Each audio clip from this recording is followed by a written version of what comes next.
So one person calling in. Thanks for the two Toms. That was a coincidence. We had two Toms all at once. So we have two guys calling in. Andrew, we're running about 15 minutes, so I'll call you in about 10, 15 minutes. That's okay. Sorry about this. Hi, Michael. How's it going? It's good. See, Michael now is from Cork.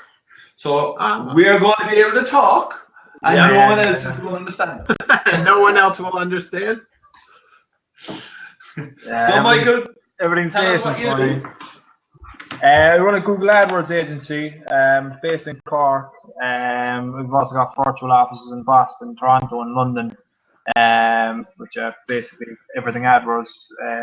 Small enough agency, we've got a little over 30 clients. Very good. I don't know what else to say, really. I make money for my clients. Maybe that's a good thing to. That would be a good thing to say. Yeah. Awesome.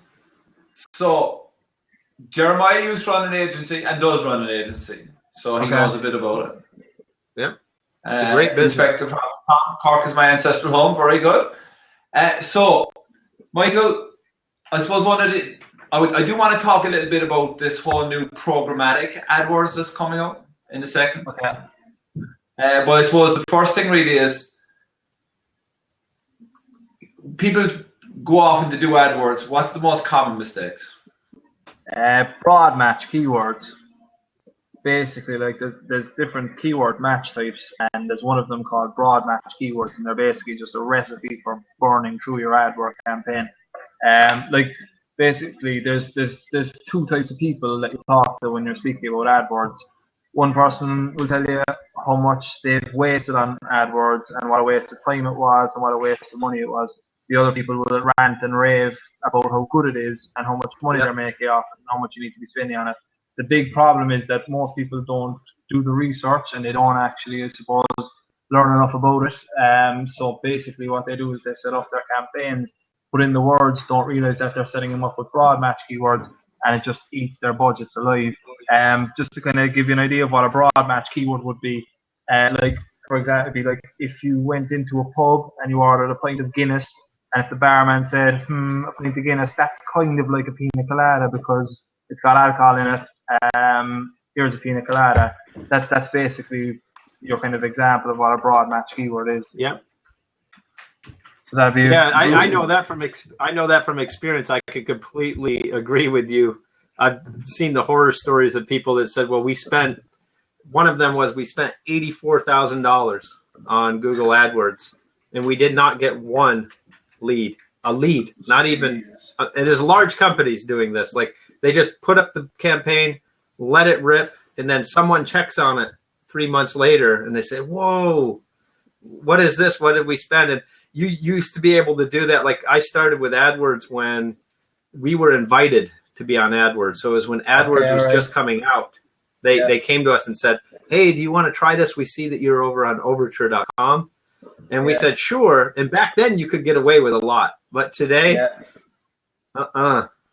today is very dangerous. If you don't plus it's become so much more competitive as well. Yeah. Especially recently. Yeah. No more right-hand side ads. Right? Yeah, the last week or two, So that like now we've only got 7 spots on the page, whereas before you could have maybe 10 if you're including the side and the bottom. But now you're broad match keyword. So like you'll meet two people, half of them will rave about how good it is, half of them will rave how much money they've pissed away in it, and as you said, like $84,000 spent probably, without a single. What would you mind telling me what kind of industry that was? Was it a relatively? It was enterprise software.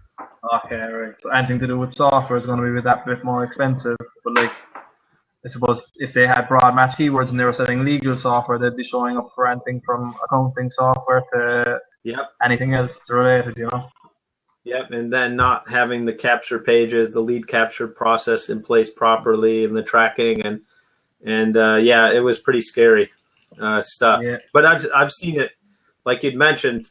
I can attest to that. Like broad match, that's what most people do. They just go in there, set it up, put the credit card in. Even other agencies, right? They do that. I'm sure you come in after other agencies have been there, and you see that happening. Yeah, no, I'm actually pitching to someone at the moment, and I've had a look at the campaign that another person, I wouldn't even call him an agency, but basically someone that he's paying to do this for him, and it's insane. Like he's actually paying them a lot more than I'm asking for as well. Yeah, and that's very common. So it's like, be careful who you hire, right? Yeah, but I think that's like the Google Partners program now has started to kind of get rid of cowboys, and for myself as well, it's kind of given me what would you say, a little bit more weight, so I'm able to say that I'm a Google Partner. So like there's accountability with it. If you're a Google Partner, they can complain to Google, and you can get your badge removed. Whereas there's a lot of cowboys in the industry then as well, and it's not to talk about scary things, but basically all you essentially need to know about AdWords to sell your services is more than the other person.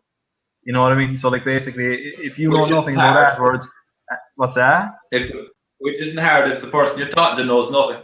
Right. Exactly. Yeah. So if the person knows nothing and you know a little bit, you can charge them. So that's what kind of happens a lot. Like Yeah. There's a lot of those around, but we'll be nice. Yeah. That's a Kerry man, Tony. That's doing that. I'll tell you about that another. So tell me this whole thing I'm hearing about programmatic AdWords. Programmatic, how you ever pronounce it? Yeah, well, I suppose programmatic is a different thing to AdWords. It's pay-per-click advertising. To be honest, I haven't done much about it, right? But like, what it's essentially doing is it's getting you a lower cost per click on a display campaign. So like with a search like you've got a couple of different types of campaigns. We'll say within pay-per-click, you've got search. So we'll say Google AdWords. Like let's say, for example, you're a mechanic in Cork. If somebody Googles mechanic in Cork, your campaign or your ad would show up.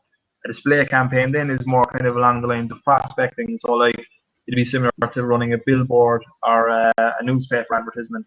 What programmatic advertising is doing is basically it's looking at user behavior and buyer behavior, and it will look at the behavior of a past converter, and then go and search for similar users with that same behavior.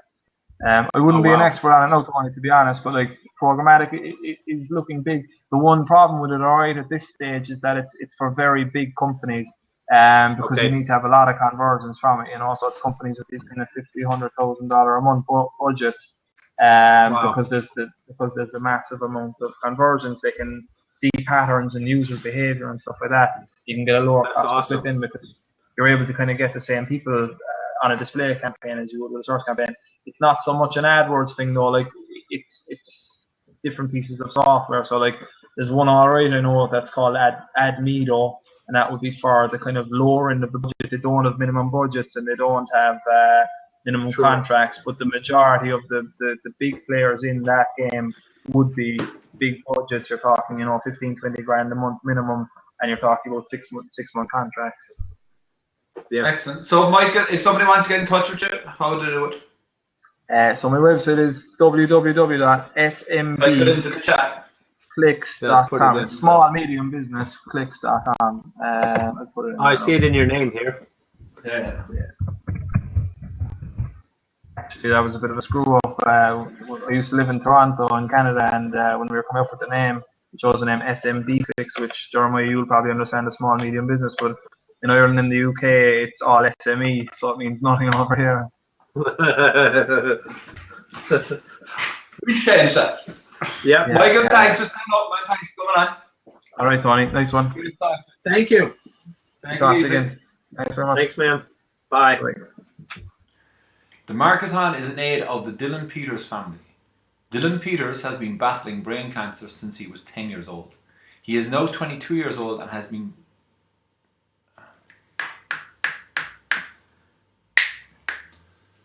The MArketon is an aid of the Dylan Peters family. Dylan Peters has been battling brain cancer since he was 10 years old. He is now 22 years old and has beaten it 4 times. This 5th time the tumour has taken over. Dylan is a kind-hearted man that would do anything for anyone. The MArketon is an aid of the Dylan Peters family.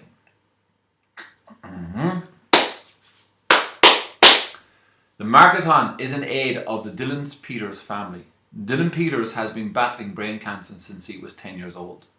He is now 22 years old and has beaten it 4 times. This 5th time the tumour has taken over. Dylan is a kind-hearted man that would do anything for anyone. He has been dealt a hard hand of life, but has always made the best of his situation and has always been so strong. His mother Kim has been by his side from the beginning and has recently taken leave from work to be with Dylan. Kim's absence from work has left a deficit in their financial situation, which is the last thing she needs to be worried about at this time. And that is why we would ask you to donate now by clicking on the video or going to gofundme.com/VTWWWYTG and give what you can. Every single penny, every dollar, every $10, every $100 really counts. Thank you for your help.